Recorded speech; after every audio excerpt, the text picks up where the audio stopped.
പഴം കൊണ്ട് എപ്പോഴും നമ്മൾ സ്നാക്കുകളല്ലേ തയ്യാറാക്കാറുള്ളത്. പക്ഷേ ഓണക്കാലമായാൽ ഇതിനാണ് കേട്ടോ ഒരു പ്രത്യേകത. പഴം കൊണ്ട് തിരുവോണത്തിൻ്റെ അന്ന് ബ്രേക്ക്ഫാസ്റ്റ് ആയിട്ടൊക്കെ കഴിക്കാറുള്ള ഒരു ഐറ്റമാണ് ഈ ഒരു പഴം നുറുക്ക്. അപ്പോൾ നമുക്കിത് റെഡിയാക്കി എടുക്കാൻ വേണ്ടിയിട്ട് നല്ല പാകത്തെ പഴുപ്പിലുള്ള നേന്ത്രപ്പഴം വേണം കേട്ടോ എടുക്കാൻ. ഒരുപാട് പഴുപ്പ് കൂടി പോയതും ആവരുത്, അതുപോലെ തീരെ പഴുക്കാത്തതും ആവരുത്. അങ്ങനെയുള്ള പഴം വെച്ചിട്ട് ചെയ്യുമ്പോഴാണ് അതിൻ്റെ ഒരു കറക്റ്റ് ടേസ്റ്റ് കിട്ടുക.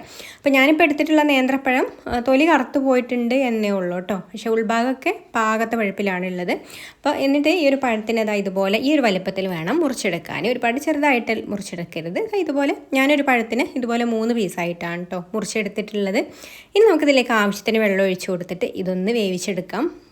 ഒരുപാട് വെള്ളത്തിൽ നമ്മളിത് വേവിച്ചെടുക്കുന്നില്ല കേട്ടോ, കുറച്ച് വെള്ളത്തിലാണ് വേവിച്ചെടുക്കുന്നത്. പിന്നെ ഇതുപോലെ അങ്ങ് തിരിച്ചിട്ട് കൊടുത്താൽ മതി കേട്ടോ. ഒരു സൈഡ് കളറൊന്ന് മാറി വരുമ്പോൾ, തിളച്ച് കഴിയുമ്പോൾ ഒരു സൈഡ് കളർ മാറി വരും. അപ്പോൾ ആ ഒരു സമയത്ത് ഇതുപോലെ അങ്ങ് തിരിച്ചിട്ട് കൊടുത്തിട്ട് പിന്നെ ഒരു മീഡിയം ഫ്ലെയിമിൽ വെച്ചിട്ട് ഇതുപോലെ അടച്ച് വെച്ചിട്ടൊന്ന് കുക്ക് ചെയ്തെടുത്താൽ മതി. അപ്പോൾ ഉൾഭാഗമൊക്കെ നല്ല സോഫ്റ്റായിട്ട് കറക്റ്റായിട്ട് വെന്ത് വന്നിട്ടുണ്ട്, വെള്ളമൊക്കെ വറ്റി വന്നിട്ടുണ്ട് കേട്ടോ. അപ്പോൾ ഒരുപാട് പഴുത്ത പഴമാണെന്നുണ്ടെങ്കിൽ ഇത് നന്നായിട്ട് അങ്ങ് ഉടഞ്ഞു പോകും കേട്ടോ. അതുകൊണ്ടാണ് നമ്മൾ പാകത്തെ പഴുപ്പിലുള്ള പഴം എടുക്കണമെന്ന് പറയുന്നത്.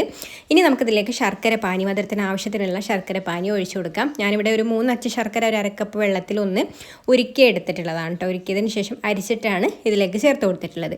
ഇനി ശർക്കര പാനിയൊക്കെ ഒന്ന് ഇതിൽ നന്നായിട്ട് തിളച്ച് ഈ ഒരു പാനി ഒന്ന് വറ്റി കുറുകി വരണം കേട്ടോ. പഴത്തിൽ നന്നായിട്ട് ഇതുപോലെ കോട്ട് ചെയ്ത് ആയി വരണം. ഈ ഒരു രീതിയിൽ വറ്റിക്കഴിഞ്ഞാൽ പിന്നെ ഇതിലേക്ക് 1 ടീസ്പൂൺ നെയ്യും കൂടെ ചേർത്ത് കൊടുത്തിട്ട് ഒന്ന് മിക്സ് ചെയ്ത് കൊടുക്കുന്നുണ്ട്.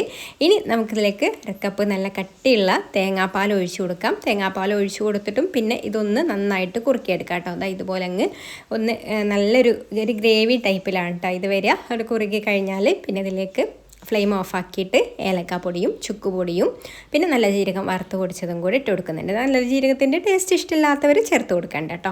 അപ്പോൾ അതും കൂടെ ചേർത്ത് കൊടുത്തിട്ട് നന്നായിട്ടൊന്ന് മിക്സ് ചെയ്ത് കൊടുത്താൽ നല്ല ടേസ്റ്റിലുള്ള പഴം നുറുക്ക് റെഡിയായി. ഇനി ഇത് കഴിക്കുന്നത് പപ്പടമൊക്കെ കൂട്ടിയിട്ടാണ് കേട്ടോ. പപ്പടമൊക്കെ കൂട്ടിയിട്ട് ഇതുപോലെ അങ്ങ് കഴിച്ചാലുണ്ടല്ലോ അടിപൊളി ടേസ്റ്റാണ്.